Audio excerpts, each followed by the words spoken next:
Good evening and welcome to the Tuesday, January 21st, 2020 school committee meeting. These meetings are video and audio recorded. I'll call the meeting to order. Start with introductions to my left. Sharon Fairbanks.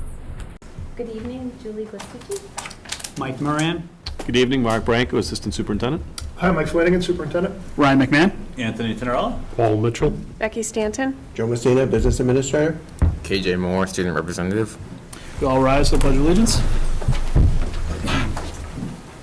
Pledge allegiance to the flag of the United States of America and to the republic for which it stands, one nation, under God, indivisible, with liberty and justice for all.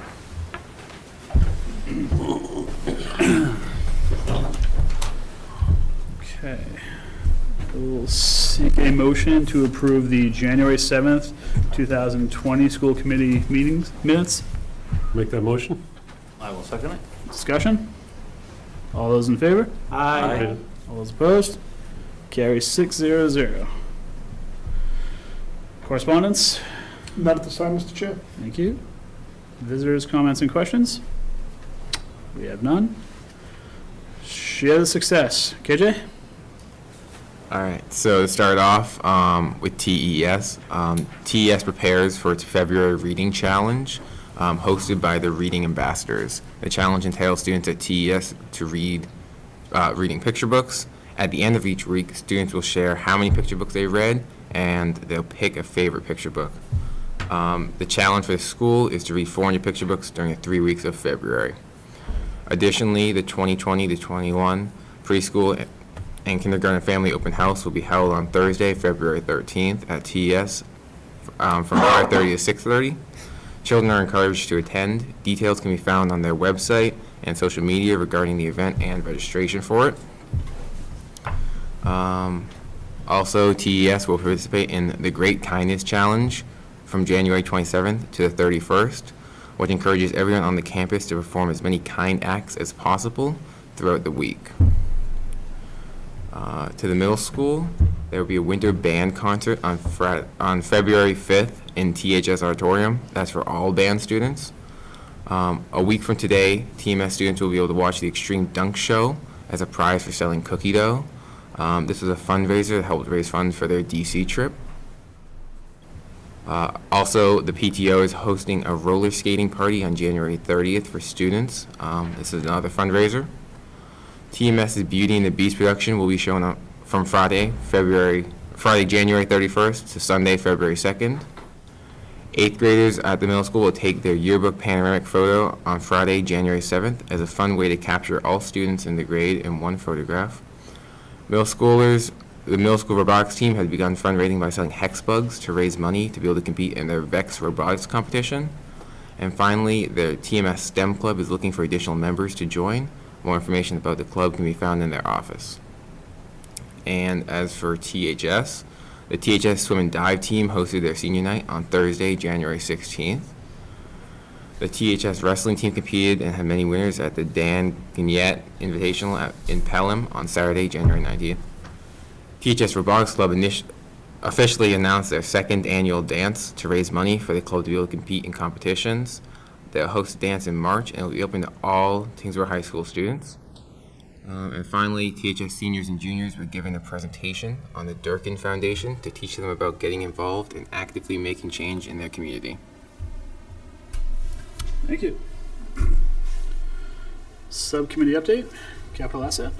Yes. We, Capital Asset Subcommittee met this evening, discussed some of the things that we will be requesting, and we will come up with a finalized list on February 4th that we will ask the committee to support at that time. Just to give you a little of where we are right now, phase 2 of the Tyngsborough Elementary School phone system, which we did phase 1 last year. We'd like to complete that project. Possible tennis court resurfacing, but we're waiting on a quote for that. Phase 2 of the roof project also, but we're working on some other things with that, so hopefully we'll have more information. That's at the elementary school? At the elementary school. Yeah. We got approval for phase 1, but maybe do a little something different with that project, and hopefully we'll have more information and a firmer number at that time. So we will present to you guys on February 4th, and we have to have that to the Board of Selectmen, or to the full committee shortly thereafter. So. Yeah, probably the day after. So we'll have a detailed presentation for the 4th. Are you guys planning on meeting on the 4th, or will you be all set? We'll probably be all set. Yep. Okay, just a matter of putting the documents together. I think we have a superintendent eval subcommittee meeting on the 4th prior to that meeting, so. Yep. Right, so I just want to make sure we can leave Yep. that there. Yep. Okay. Excellent. That is it. Thank you. So as you said, we were supposed to have a superintendent eval subcommittee meeting tonight, but due to the capital asset, we moved that to February 4th. So we'll have that then. Personnel, notification of new hires. Dominic Sementelli is our new facilities director. Danielle Morin is a TES special education teacher. Notification of request for maternity leave. Allison Kalinowski is a THS special ed teacher. Good luck to her. Notification of 2020 spring coaches. Varsity girls lacrosse is Angie Sutherland. JV girls lacrosse is Lindsay Albert. Varsity boys lacrosse, Dan Joyce. JV boys lacrosse, Ryan Crowley. Varsity baseball, Ken Conrady. JV baseball, Zach Richall. Varsity softball, April Oringus. JV softball, Jonathan Deschler. Girls varsity tennis, Gianna Bensaya. Varsity boys tennis, Tom Varnum and James Conlon. Varsity boys and girls track, Steve Belrose, Keith O'Brien, Anthony Nadwarney, and Tricia Gabor. 6th and 7th grade track, Adam Boisfort and Leah Marullo. 6th and 7th grade softball, Dan Holgate. 6th and 7th grade baseball, Lucas Boldick. Mr. Chair, if I could just make one note here. Dominic Cementelli is a central office administrator replacing Manny Pina. He'll coming before the committee so you can all meet him on February 4th as well. It's a great hire for us. We're happy. I think we finally found some solidity with that position. So excited about that. So I'm going to invite him on the 4th as well. Excellent. Particularly when we're going to be talking about capital asset. I think it's important he's in the room. Excellent. Great. Looking forward to that. Okay. So we have no unfinished business tonight. New business. Thank you, Mr. Chair. So tonight we're going to start with our budget introduction. So Dr. Blanco is going to bring it up, and we're going to be referencing this PowerPoint. I'll put the PowerPoint in the drive for everyone at the end of the night tonight. I just kind of want to talk our way through this. This is the time of year where we begin our budget preparation. Mr. Messina and I have spent a lot of time together over the past couple of weeks, probably more than he would enjoy. But he keeps me on the straight and narrow, and it's all good. It's all math and it all works out, so it's great. I do want to thank the administrative team for being here tonight. This process began for us in earnest probably a month ago, at least a month ago. And we've had a lot of conversation, a lot of dialogue. We've been reflective, and I think what we're going to present to you tonight will inform the decision or the direction you tell us to go. So we'll go to the first slide. As always, everything, Mr. Mullen, just in time, everything we do in this district is driven by our strategy for district improvement. So as we think about teaching and learning, as we think about programming, as we think about creating a budget, we're coming back to this document and saying, what do we fundamentally believe as a district? And I just want to give everyone just an opportunity to read our vision statement again and see what our 3 big non-negotiable rocks are.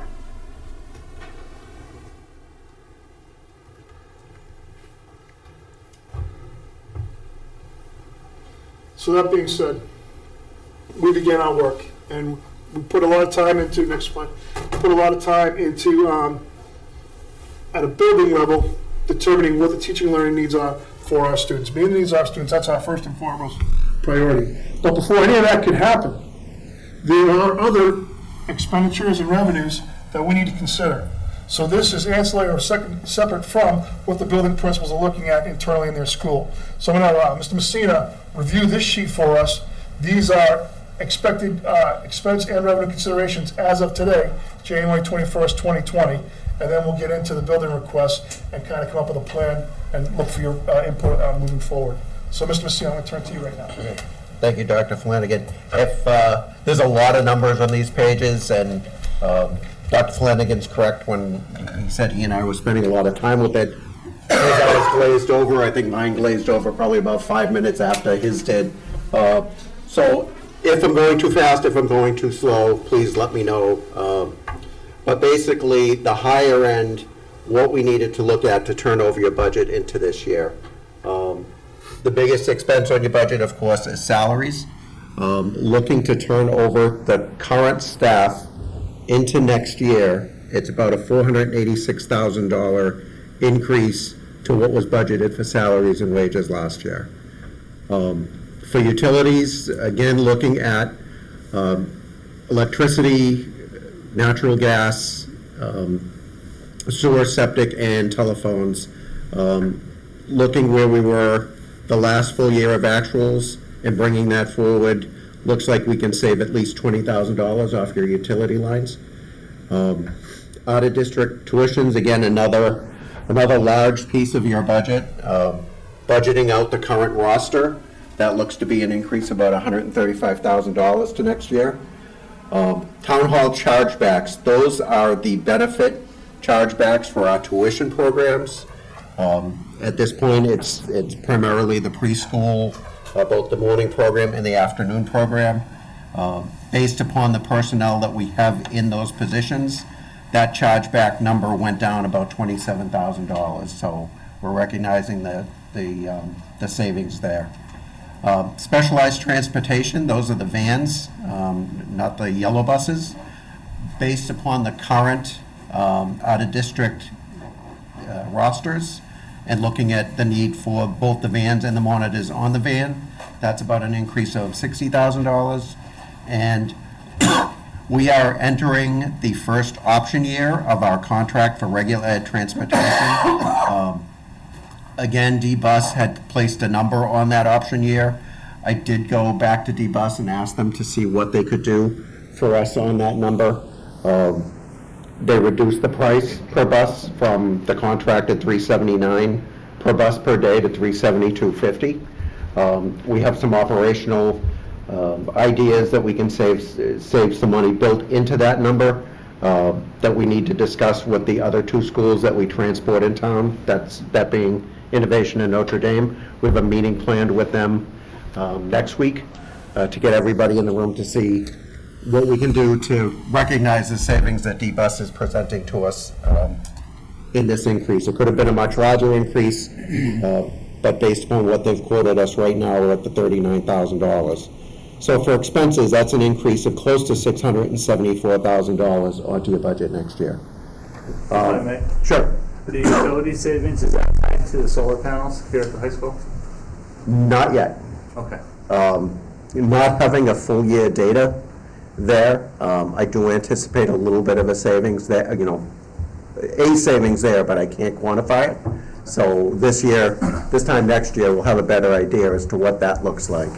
The $20,000 basically just took our full year of actuals that we have, which was FY19, and carrying them into your FY21 budget.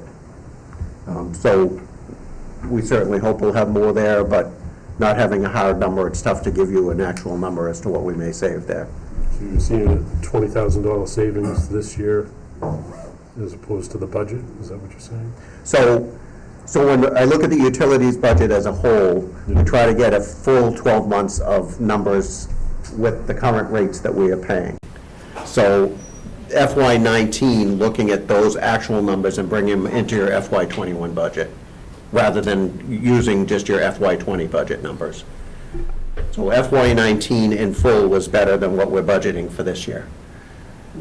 So bringing those numbers forward, we can recognize about a $20,000 savings. Joe, the out-of-district tuitions. Yes. Is that just a general increase with no additional students going out of district? I'm going to go deeper on the next slide on that. Okay. Superintendent's going to go deeper on the next. Thanks, Joe. The opposite side of expenses, short of your school committee budget that the town gives you, are the other revenue considerations. And again, at this point in time, just taking a quick look at what those look like. The grants, the tuitions, preschool, and athletics, we see an increase of about $53,000 there. Primary to that, there's about a $45,000 revenue for the exchange program here at the high school, that we have students here now attending that we received revenue this year that we can now use as a revenue source into next year. So we have $45,000 in that line. Circuit breaker, with all of the increase in our special education costs last year, our circuit breaker receipts that we are getting this year for last year's expenses that we utilize next year, that's a $125,000 increase in revenue. So we have that increase. School choice, again, that is an account of yours that we sort of utilize whenever there is an unknown or a budget line that may be higher, running higher, or a revenue line running less that we tap into. Basically, we have $72,000 less to utilize that we had in last year's budget, and that's basically your reserve account to deal with all of those items. Medicaid shortage, one of the things we do for the Medicaid that the town gives us every year is we use a 3-year average of receipts. This year's receipts dropped dramatically, so factoring in this year into the next 3-year window, that's going to go down $18,000 that we anticipate for next year. And then the Valley credit, we used $100,000 for a Valley credit last year to balance your budget. That came in at $32,000 this year. So it did two things. It created a $68,000 hole to deal with in FY20, again, utilizing items such as school choice.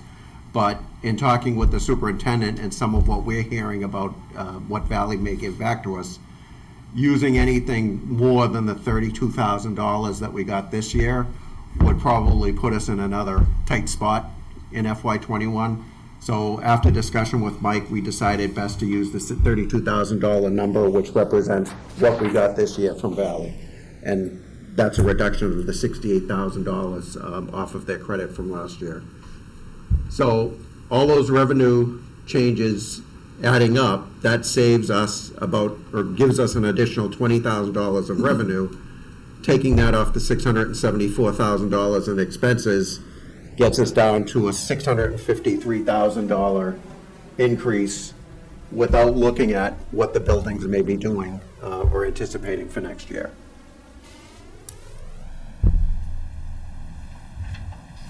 Why is school choice so low?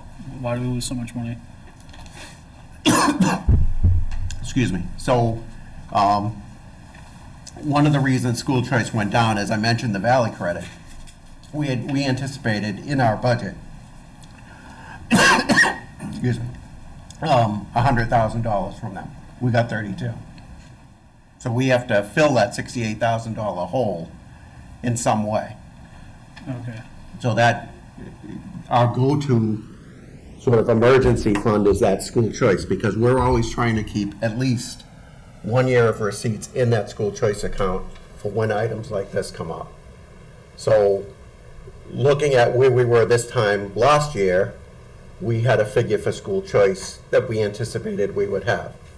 Looking at it this year, given a number of different things, but one of the larger ones being the Valley shortage and the credit. So it's not that there are fewer kids, we've just allocated that money somewhere Right. else, and so it's not available. Correct. Okay. The actual school choice revenue is staying the same, Yes. but you've used it in another area. So ideally, again, like the town always talks about their stabilization funds, ideally, if we can build that school choice revenue up beyond just this year's receipts. And that's what, the number we're still using is well above, some $70,000 above what we'll be getting in for receipts this year. It's just less than what we anticipated we would have at this time last year. On the Medicaid shortage, can you explain how you got to that 18K? Sure. So Medicaid fluctuates based upon the services we provide to the Medicaid eligible population in the school district. So trying to put an actual number on what we may get Never easy, but what we were doing is taking, at one point, a 5-year average and saying what were the revenues for the past 5 years, and then taking an average and bringing it into next year. Last year, as we were getting through the budget and the numbers are running fairly static, we took a 3-year average for Medicaid to probably increased our number some $5,000. But then the actual for this year dropped off substantially. And do we expect that to be a trend, that it drops off, or? I'm just worried if we're basing our average off of the 3 years and we're seeing a downward trend, that 18K might not be aggressive enough. We could be, but at this point in time, I feel comfortable enough that 18's okay. You know, that last year's revenues may have been an outlier. It could have just been something as simple as the population, how the population shakes out on who's Medicaid eligible, and the services they need. If I see a second year drop, then we'd probably revisit it for FY22. Just want to comment on 2 points, 2 revenue categories. One, Valley credit. When we budgeted $100,000 for the Valley project at the time, it was a certain projection. But as you recall, I'll recall, particularly in this room, that the Tyngsborough project at Lakeview came in significantly over budget. So Valley ended up using some of their money right then on the spot to pay that down immediately, which impacted the reimbursement for all communities. So that's why that number's a little bit off. The other comment I want to make is about the revenue. We were extremely fortunate to receive $45,000 in exchange student revenue this year.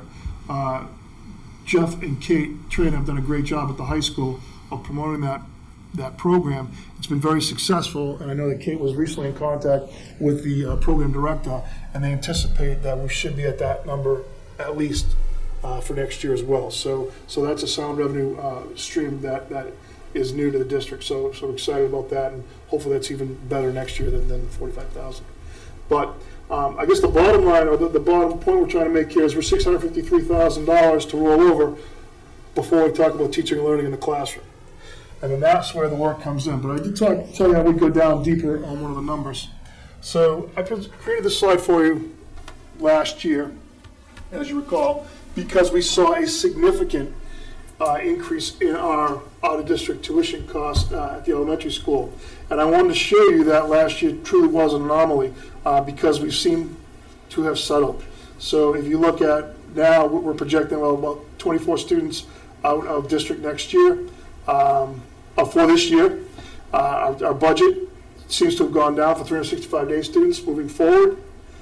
And then you can see the 10 to 5-year trend in the bottom bullet. So I'll give you a minute just to review that slide and certainly answer any questions you may have.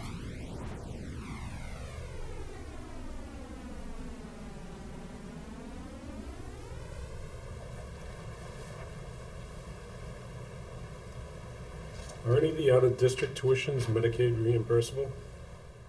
Yes. So the change in the Medicaid isn't due to the individual going out? Not necessarily, no. And that 24 may look static in terms of this year to last year, but that isn't necessarily the same 24 students. That population can change. Students age out. Other students, you know, they're the district's responsibility up until age 22. So it's a fluctuating group there. So as this committee is quite aware, this is a January 21, 2020 projection. This is where we are today. This could change tomorrow. But that being said, so let's move to the next slide. So now we tasked each building to talk about, each principal to talk about, and department head, what they needed for their departments.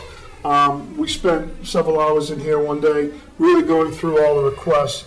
And this is where we landed. These are the requests that the school and we, as a collective administrative team, believe we need moving forward. It's not, and I say it every year, but I truly am proud of how we approach this budget each year. It isn't a principal fighting for their own fiefdom. We truly are reflective about the entire district and what the needs are across the district, and we do come together as one team saying this is where we need to go. So our top priorities, our top staffing priorities, I don't think there'll be any surprises on here. Number one is a school psychologist. You heard when Mrs. Lowenzik was here in November with Josh Evans and Brian Rowley, the need for social emotional support on this campus. We have a psychologist right now who's overworked and needs some support, and our kids need support on this campus. So that's one of our top priorities. Our second priority is a computer science teacher. This is the third year we've been talking about it. We cannot kick the can down the road any longer on this. We need a computer science teacher next year. No questions asked. That needs to happen. Our kids need it for programming skills. Our kids need it to be competitive with other students coming out of high schools. It's not anything that we can put off any longer. Our next need is for a math coach at the elementary school. We've put in a lot of time and resources and energy, and the staff down there has worked incredibly hard to revamp our entire math program. And we're starting to see the fruits of that labor. We can't ignore it, we can't turn our back on it, and we can't let it slip. We need a math coach in that school on a full-time basis to support those teachers so our kids are getting what they need. The length we've come in mathematics at Tyngsborough Elementary School in 2 short years is incredible. And that's foundational, and that's what our kids need. So we can't go backwards on that. We need that math coach. Additionally, we have a variety of needs at our elementary school as well, and kids at different levels who need support. We need another special education teacher at TES. So these were the 4 non-negotiable staffing positions that we as an administrative team landed at. There were a couple of other positions that we talked about on there that were nice to haves. They weren't necessary. These are must-haves.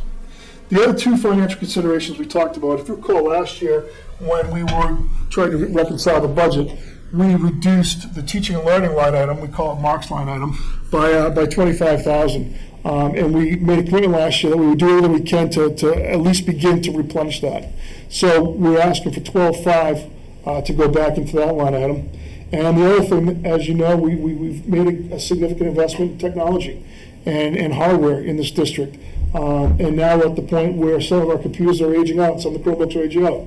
Absolutely anticipated, but we need to increase that line item by $20,000. We increase that line item by $20,000. We believe running that consistently at that number over the next 5 years, we'll be able to recycle the entire tech hardware program.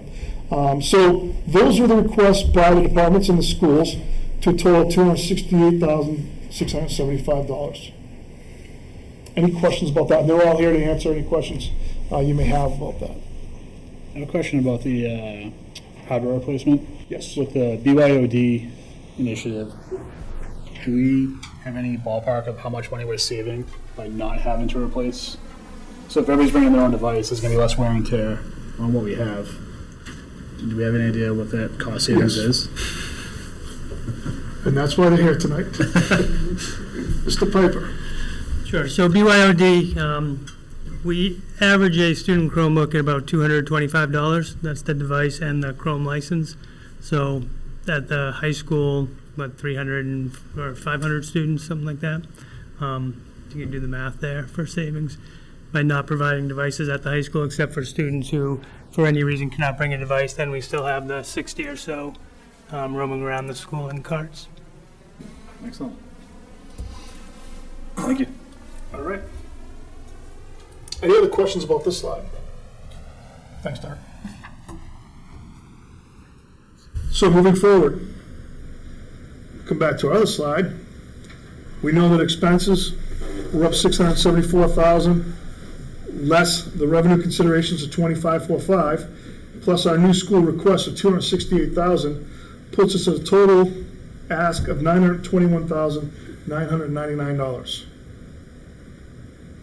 That's if we do nothing but grow by 4 positions.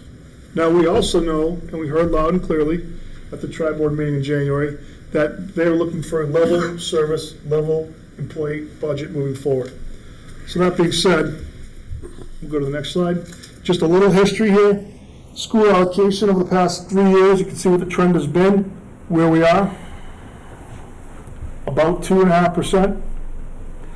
So our FY20 budget was $20,725,450,000.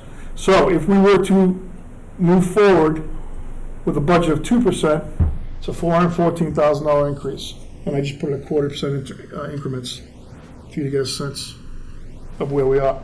So 921 obviously doesn't fall within 2 or 3%. That being said, we also had many conversations about where we can look to replace a staff member with a staff member, replace a position with a position.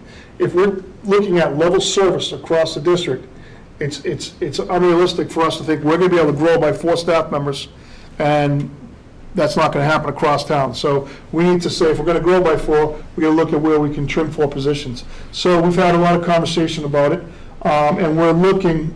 So the first thing is modify supplies and materials.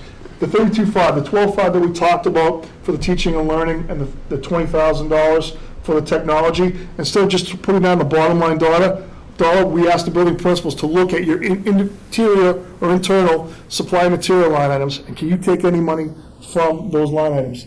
Given the fact that we're moving towards technology, our need for consumables has decreased drastically. So each principal was able to take about 8% of their line item and reassign that to teaching and learning and hardware replacement. So the 32.5 that we wanted, we're handling internally from our supplies and materials. So that's no longer an ask on our bottom line.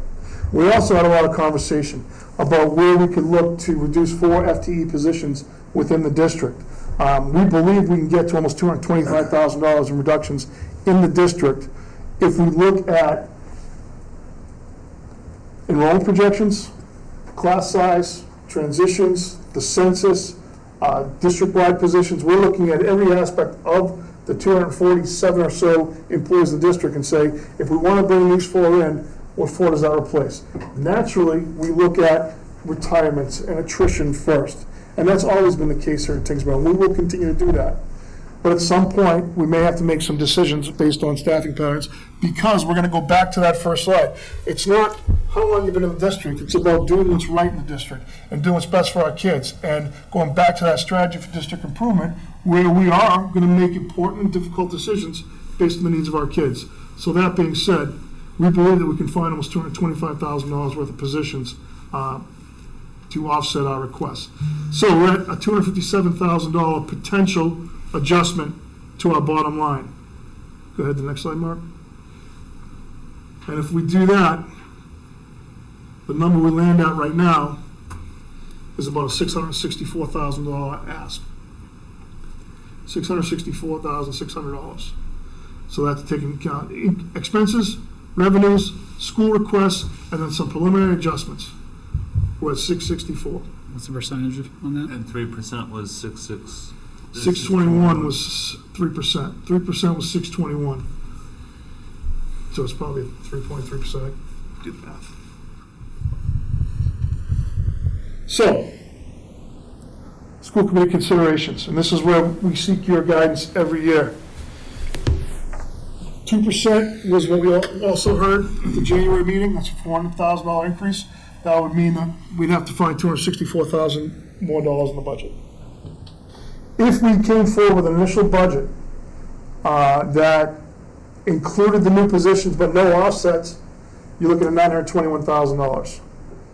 Or do you want us to look and continue to fine-tune, refine, and come to a budget that takes these strategic recommendations into consideration as we go forward and meet with the town administrator? The town administrator did reach out to Joe and I today. We've been meeting with him on February 6th to present a preliminary number, or let him know where our trend is going. But as you know, our initial budget comes to you on February 25th with the FinCom at the table as well to answer questions. So we're looking for some guidance and direction from you. As we go to the next consideration for the school committee, we also know that there's still potential revenue that we need to finalize and understand. So the Student Opportunity Act, Chapter 70, so we will see an increase in Chapter 70 per the Student Opportunity Act. We don't know exactly what that's going to be. We do anticipate a Chapter 70 increase, as we discussed last year when we talked about full-day kindergarten, because all our enrollments in kindergarten were counted as half-time, they're now counted as full-time. So there's going to be more revenue there than anticipated, or than we've received in the past. Additionally, part of the Student Opportunity Act is they're going to, right now the number I believe they're talking about is 25%, but they're going to potentially reimburse 25% of special education transportation for our district students through Circuit Breaker. Joe's going to a meeting on that on February 7th. There's also potential that we could see another revenue increase through the tuition program if we add 2 additional pre-K classrooms at the elementary school. We haven't crunched the numbers on that, but there is potentially more revenue coming in there as well. So the 664 isn't a hard number, it's not a final number. It's a good start. And again, it's January 21st right now. There's a lot that could play out or shake out from here. And that also doesn't consider potential tuitions in or out of the district. So I guess where we are tonight in terms of budget is we've just threw a ton of information at you. They'll all be in your drive before 9 o'clock tonight. How would you like us to proceed? When do you anticipate getting the answers on other extra revenue that's not factored in? So let's start Chapter 70. Chapter 70, the government releases, I think, Thursday this week, right? It's Thursday this week. House 1 will come out, and then, that'll go to the House. So we'll get a ballpark of where that is on Thursday. The House usually modifies it up a little bit. So we'll know a little bit more about Chapter 70 in another week and a half. The SOA, in terms of Circuit Breaker, we'll know more after the February 7th meeting. Jay Sullivan's coming to that, so I believe we'll know more on that. And pre-K registration is happening now? February 27th. Thank you. February 27th, pre-K. But we can certainly come up with some projections as to what we anticipate it may be. And again, if you recall in the past, we've had a wait list for pre-K. So we fully anticipate by opening up the rooms, we hope they'll fill. So we can certainly work on projections and numbers for that and have that for the February 4th meeting. Okay. Is there any Chapter 70 increase included in the numbers that you've given tonight? No. So minimally, it's gone up, usually $25 per student. Normally, it's gone up about $35,000 to $40,000 a year. But we're hoping for a bigger bump because of the kindergarten. But even that 35 to 40 isn't included in here? Exactly. Okay. Exactly. But where else in the budget are they taking away? Because we know that sometimes there's tomfoolery going on down in Beacon Hill, where they give you money here, but they take it away there, so it really is a net zero. That would probably be on the town side somewhere, I don't. Right. Is hold harmless still part of, because that was the $25 to $30 increase per student. That was the hold harmless program, but is that still in play with the revising of the Chapter 70? Based on the early projections, yes. Yes? Okay. Is that the governor's? That's Roger Hatch's calculation. It's a different. It's supposed to be this week, right? Yes, Not yes, the yep. House, okay. Yep. So a lot to consider. When will you have the projections about the staff, where you'll be taking the staff from? So I'll bring those recommendations to the committee on the 25th, and we can have those conversations then. Okay. Yeah. Based on this. And certainly, based on the revenue, it'll be based on this direction from number 1, where you want to go. I think it's a great start. I think we should definitely sit back and wait and see where some of these numbers come in. Sure. And make decisions based on those. Sure. I'm sorry, I didn't hear you. What did you suggest? I said it's a great start, but I think we should wait and see where this Chapter 70 comes in and the Circuit Breaker before we make any final decisions. Really? I mean, they've got a meeting. So our meeting's the 6th, so we can sit for 2 weeks and bring some numbers and some projections to the February 4th meeting, and we can ask the same question then, which way do you want us to go, as we did the town administrator on the 6th. Bad idea. Okay. Do we need to make a motion? No, we don't have to do anything right now. All right. This is just information, I'm just looking for some direction. We don't need a formal motion on it, but, so why don't I work, Mr. Messina, we'll work on fine-tuning some of these roads, anything we can get, we'll certainly put in and come back with some different numbers on the 4th, but just wanted to give you a sense of where we are on the here and now, and I wanted the administrators the opportunity to really speak to any of the programs or defend or rationalize or justify any of the directions we've taken, so. So what is the number the town is looking for, a 2 or 2.5% increase? So 2% 2%? is 414 for us. 414, so we're We're at at 664, 664, so 250 up. with those projected revenues increases, it's going to be a lot closer. So we're not in bad shape. I mean, there's been a lot of years. No, we've been worse. We've had this conversation. I think last year we were in worse shape as we, saw tuition than we anticipated. Yeah. So we've certainly been in worse shape. It'll be interesting to see where that Chapter 70 number, the first run at it comes on Thursday. Give us a better sense of where we are. And that's under the assumption that all Chapter 70 comes to Tyngsborough Public Schools. So can you estimate that increase in the kindergarten? Chapter 70? Oh, with the state funding formula, I'd get all sweaty and really hesitate to try to get that number down to, it's a formula that's, Roger Hatch, who was one of the best minds they had in school finance at DESE, would say to us, why are you trying to figure that out? Because I don't even know it. It's just so many moving parts. The trick with Chapter 70 is that is one element of your budget given to you by the voters. So it's a combination of Chapter 70 and town funds. So, the key is when Dr. Flanagan just said it, that Chapter 70 comes to the Tyngsborough Public Schools. We have to recognize any increase in that revenue with the understanding that that should drop right down to our budget, because that is the result of going to full-day kindy. So we're hopeful. We're hopeful that we'll do well with Chapter 70 increase.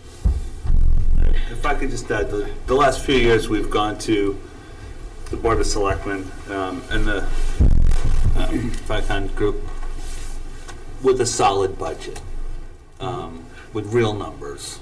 And that's what I hope we continue to do this year is what do we need? We will fight for it. And they've been very receptive. We've gotten almost no kickbacks from them whatsoever on anything that we've presented. Dr. Flanagan and his administration cut over 20 full-time equivalents in the last 3 years, 2.5 years. So we've done our due diligence, I think, and I'd like to make sure we continue to do that and just ask for what we need and fight for it. As we're looking at these other considerations, is there any consideration in trying to increase that exchange student program further? We'd love to. We'd love to. The problem is those kids don't register until the spring, so we're not going to know that number. I know that there was Jeff, I think you had to buy pens or T-shirts or something for a marketing campaign when they went over there. But the program has been very well received by our students, and I think word of mouth will certainly help us. So we're hopeful that continues to grow. And we had 2 students this year? 4. Oh, we had 4. We had 4 and one left, so we're at 3 right now. So we're at Right. 3. So we hit, 6 kids, half dozen kids would be great. Significant. And they're fitting in well and they're adjusting They're having a great experience overall. Awesome. Great experience. So to Tony's point too, I mean, in FY18 we're at 263.6 FTEs. We're down to about 245 FTEs right now. So we've been fiscally responsible with the budget. We've trimmed where we could, and we're at the point now as we bring positions in. I don't believe we can cut any other positions. I think it needs to be a 1-for-1. I don't see anywhere else we could really go in terms of staffing. We've done our due diligence on that end. So we'll work on the revenue numbers, and we'll come back with some better numbers next time. But we're off to a good start, and we'll just keep plugging away at it. Did we invite FinCom on the 4th? 25th. This February 25th? February 25th is it, yes. Yep. So, Mr. Chair, if there are no more questions, that's the budget overview. Well, thank you, Dr. Flanagan. Thank you, Joe. That's a lot of fun, hard work that goes into that. Okay. School calendar discussion? So in your drive is the proposed school calendar for next year. So it's a little tricky. So I'm looking for some guidance here tonight. In the collective bargaining agreement with the teachers, Unit A, I'm trying. the language specifically says that school will start, teacher day would be the Monday before Labor Day. Labor Day this year falls on September 7th. The Monday before would be August 30th. That's all well and good, except September 1st is a state primary election day. That being said, we don't want the first day of school to be an election day where there are parents coming in, like the paparazzi taking pictures of the kids at the elementary school as people are driving in to vote. It's illogical. So to do what's best for kids, this calendar, the draft before you tonight, would have teacher day on September 1st, that Tuesday. Students would start Wednesday, Thursday, and then we would have Friday and Monday off like we do every year. So instead of the students going 3 days the first week, they go 2 days the first week. Another change to that would be, we usually have kindergartners not start on the first day, they only come on the second day, but it's illogical for them to come for a 1 day week. So kindergartners would also start on Wednesday of that week. That's what this proposed calendar recommends.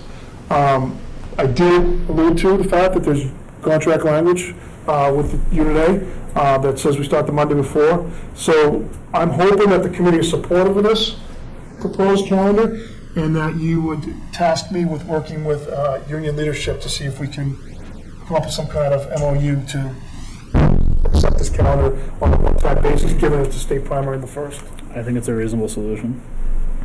Does anybody have any issues? I think it's a good solution. I also looked at the ending date of the 17th, which is a Thursday.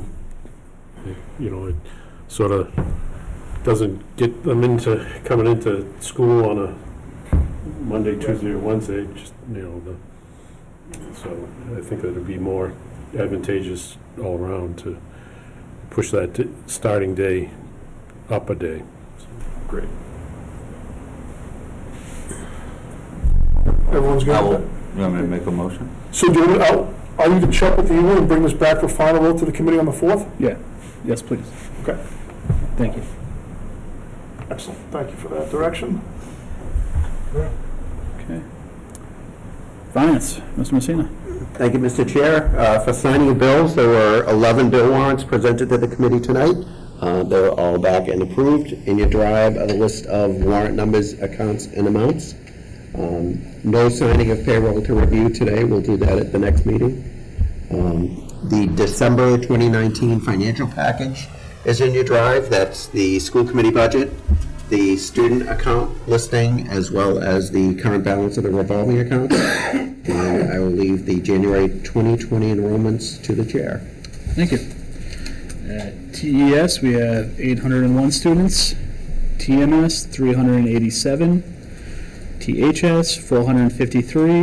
And out of district, 23 students for a total of 1,664 students. School committee discussion. Mr. Evans? Just want to thank Ms. Messina for a wonderful job putting together the presentation for the budgets. Mr. Flanagan, who I know will say it was all Ms. Messina's work, but you did a great job presenting it today. Thank you very much. And that's all I have. I agree with him. I think it was a wonderful presentation. Yes. Crazy. Second of all, I just wanted to talk with the school committee members about a couple meetings ago. I had a school committee self-evaluation for us to do, and I think I had challenged you all to take a gander at it and look at it and see if you felt it was appropriate for us to do. And I would put it into a Survey Monkey so it'd make it easier for us to do as a school committee. And then in future meetings we could evaluate the results and decide if there's anything we want to do as a school committee to further our growth together. So do I need to make a motion or have a motion? No, I think you can just go ahead and do that. Okay. I heard Dr. Franco is an Do you remember expert. when I passed it out? Do you remember? Yep. Does everybody feel okay about that? Is that correct? So I'm sure Mark will be glad to help you. Oh, great. That's wonderful. Thank you. Thanks for going, Mark. Thank you. I think it'll be advantageous for us. Okay. I'm always eager to write more about stuff we do. I'm fine, thank you. I'm good, thanks. I'm good, thanks. I've talked enough tonight, I'm all set, thank you. I'm all set, thank you. I just have one thing, the TST Trivia Night is coming up on February 7th, 7 o'clock at the Sportsman's Club.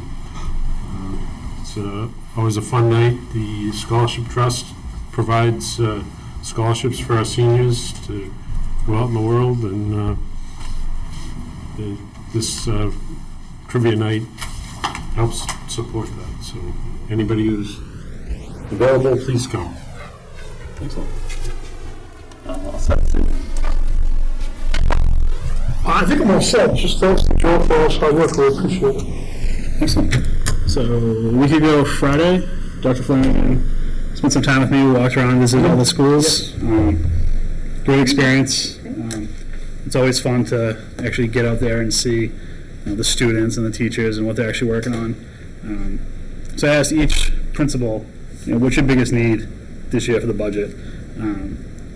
The high school and middle school both told me, hey, we need a school psychologist. They're on the same page with that.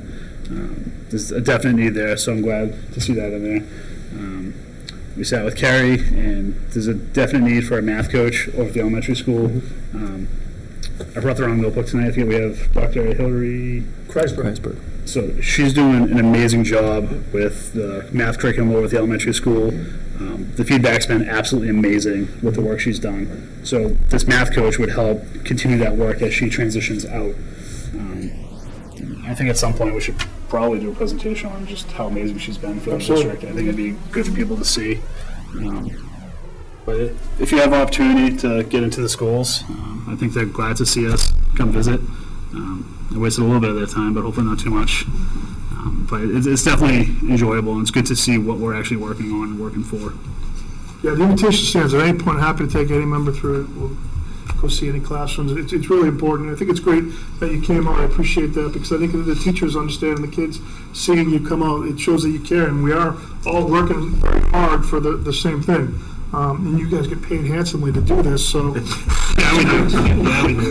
Just to add on that, I did hear that you were in the schools from my little spy. Oh, really? Yeah, so my son did share that, he saw Dr. Flanagan and Mr. McMahon in the school. So the kids do notice, and I think for them it's a pretty cool experience to get to see you guys going through the school. That's just from the elementary school perspective. Yeah, I get some questions from students I know. Hands on hips, what are you doing here? Very cool. Very cool. It's a good experience, though. It took a couple hours, I think. Yeah, it's great. Definitely worth it. And we do not have a need for executive session tonight. Motion to adjourn. I will second that. Any discussion? All those in favor? Aye. Opposed? Carry 700. We are adjourned. Have a good night, everybody.